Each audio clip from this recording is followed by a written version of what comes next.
Hello friends, അടിപൊളി മത്തിപ്പീര ഇങ്ങനെ ഉണ്ടാക്കണേന്ന് കണ്ടാലോ? എൻ്റെ അമ്മമ്മ കാണിച്ചൊരു നമുക്ക് കാണാം. മത്തിപ്പീര വയ്ക്കാൻ വേണ്ടി നമ്മൾ എടുത്തിരിക്കുന്നത് ചെറിയ മത്തിയാണ്. അതിനുവേണ്ടി ഇൻഗ്രീഡിയൻസ്: മഞ്ഞൾപ്പൊടി, മുളക് പൊടി, ഒരു കഷ്ണം കുടംപുളി, ചെറിയ ഉള്ളി പച്ചമുളകും കൂടി ചതച്ചത്, ഒരു കപ്പ് തേങ്ങ ചിരവിയത്, പിന്നെ ഇഞ്ചി വെളുത്തുള്ളി ചതച്ചത്, പിന്നെ ഒരു 3/4 ഗ്ലാസ് വെള്ളം. ഇത്രയും സാധനങ്ങളാണ് നമുക്ക് വേണ്ടത്.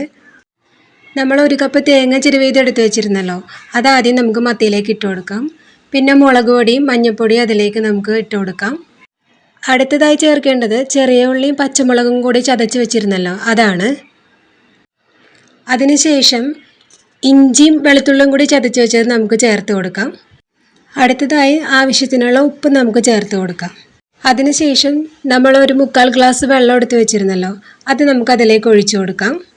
ലാസ്റ്റ് നമ്മൾ എടുത്തു വെച്ചിരിക്കുന്ന ഒരു കഷ്ണം കുടംപുളി ഉണ്ടല്ലോ, അത് നമുക്ക് കീറി അതിലേക്ക് ഇട്ട് കൊടുക്കാം. ഇതെല്ലാം ചേർത്തതിന് ശേഷം നമുക്ക് ഒരു സ്പൂൺ വെച്ച് ഇത് നന്നായിട്ടൊന്ന് മിക്സ് ചെയ്യാം. നല്ലോണം മിക്സ് ചെയ്യണം കേട്ടോ. നന്നായി മിക്സ് ചെയ്തതിന് ശേഷം നമുക്ക് ഇതൊന്ന് വേവിച്ചെടുക്കാം. അടച്ചു വെച്ച് വേണേ വേവിക്കാനായിട്ട്. ഇത് നന്നായി തിളച്ച് ഇതിൻ്റെ വെള്ളം കുറച്ച് വറ്റുന്നത് വരെ നമ്മൾ ഫുൾ ഫ്ലെയിമിൽ തന്നെ വേവിക്കണം.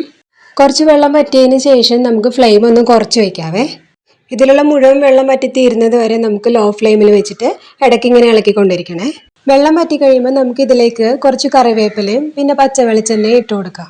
എന്നിട്ട് നന്നായി ഒന്ന് മിക്സ് ചെയ്യുക.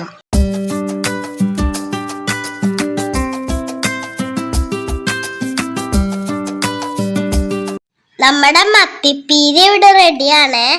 എങ്ങനെയുണ്ട്, കൊള്ളാമോ? ഇഷ്ടപ്പെട്ടെങ്കിൽ സബ്സ്ക്രൈബ് ചെയ്യണേ. Tata, bye bye.